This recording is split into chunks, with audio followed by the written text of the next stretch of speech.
Привет-привет, меня зовут Ажар, и мы продолжаем запоминать казахские слова. Я хочу научить вас, передать вам очень легкий, быстрый, эффективный способ запоминания слов. Сегодня мы будем запоминать такое слово, как кагаз. Кагаз – это бумага. Вот это «к», вот с таким хвостиком, звучит как не «к», а «к». К, не х, не к, а к. К. Кагаз. Вот эта буква г с черточкой звучит как р. Р. Кагаз, кагаз, кагаз. Значит, для того, чтобы лучше запомнить какое-либо слово, нужно посмотреть либо на сам предмет, либо на его картинку. В данном случае кагаз – это бумага. Бумага – это то, на чем пишут, рисуют и так далее.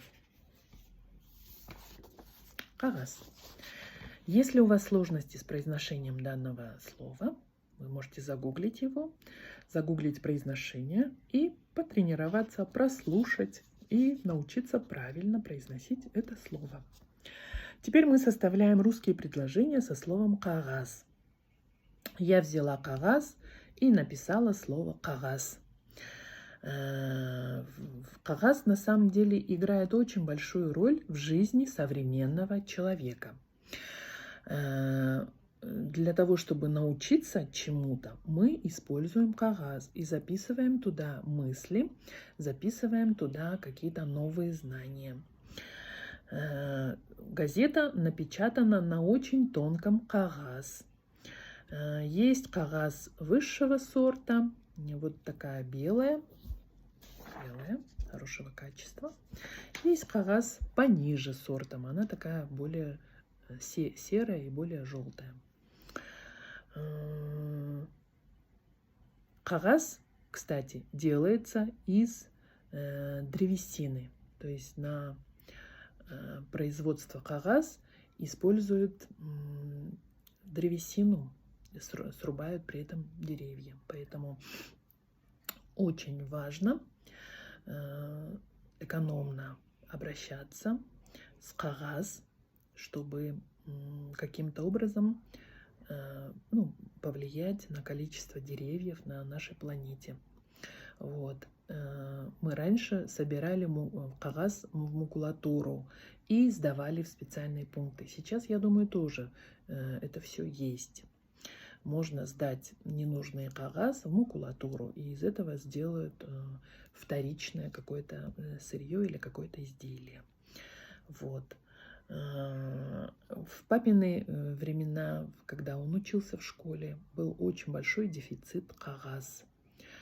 И поэтому, но несмотря на это, они все-таки выучились. Вот у них было такое рвение к знаниям, что они выучились, несмотря на то, что был дефицит кагаз, дефицит даптер, дефицит калам и даже дефицит одежды.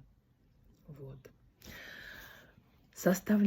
Таким образом, составляйте собственные предложения со словом кагаз, кагаз, до тех пор, пока это слово полностью не сядет в вашу память и не встроится в ваш мыслительный механизм. Вы никогда больше не забудете это слово и в будущем сможете с легкостью применять это слово при разговоре на казахском языке. Или будете легко понимать это слово, когда будете слышать казахские слова. Пишите комментарии, пишите, что у вас получилось, какие у вас были победы. Мне это очень важно. Спасибо вам большое за то, что смотрите, делитесь моими видео, применяйте этот способ. Это очень эффективный, очень легкий способ. Он не требует больших затрат, он не требует денег. Вот. С помощью этого способа вы можете прояснить, изучить и запомнить не только казахские слова, а все, что захотите, все, что угодно. Поэтому жду ваших комментариев. Пока-пока.